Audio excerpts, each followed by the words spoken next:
जेहेतु आम पाखे पुणी आउ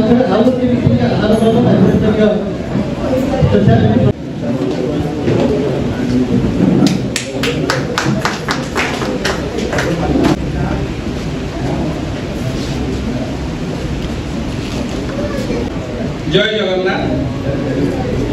समस्त को प्रणाम।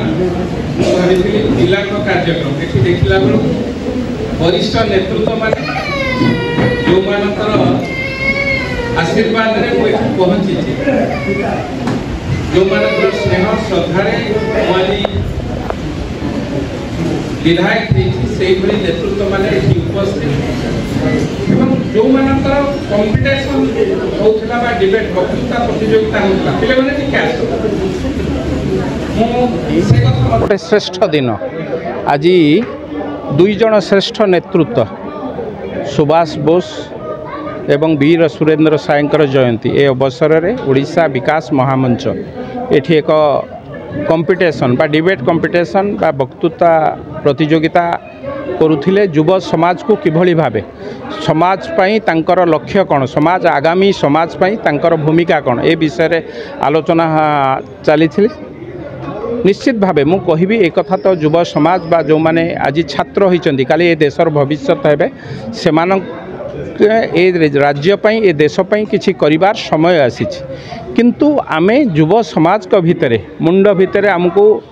इंजेक्ट करिया को पड़िबो आगामी दिन में से कौन करवा उचित निशा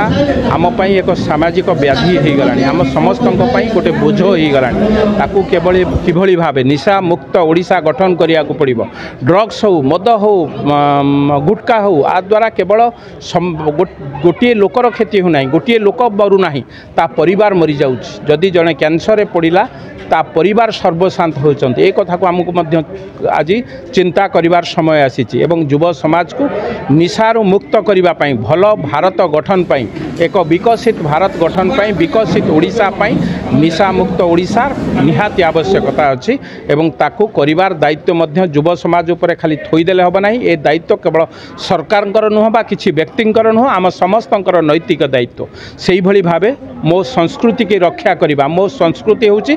पृथ्वीर सर्वश्रेष्ठ संस्कृति मो संस्कृति होछि जगन्नाथर संस्कृति से संस्कृति की रक्षा करिवार दायित्व होछि मोर कोठी ना कोठी मो संस्कृति की नष्ट भ्रष्ट करिबा पई किछि लोक लागिचंती तांको किभली भाबे से संस्कृति ठारू दूरे के रखा जिवो दरकार पड़िले कठोर कार्यानुष्ठान छोट मोट कार्यानुष्ठान न तांको विरुद्ध रे कठोर कार्यानुष्ठान नबार समय आसीछि सुजोग मध्य आसीछि एवं ओडिशार अस्मिता कथा कहि कि नूतन सरकार आछि एवं ता धेरे मो विधायक हेछि मोर नैतिक दायित्व रहिछि मो संस्कृति के मु बंचेबी मो संस्कृति जे पर्यंत ठीक भावे न चली से दोष मध्य मु मुंडेबी तेणु आम समस्त नैतिक दायित्व होती आज भली दिन में संकल्प नबार शपथ नबार मो संस्कृति मोर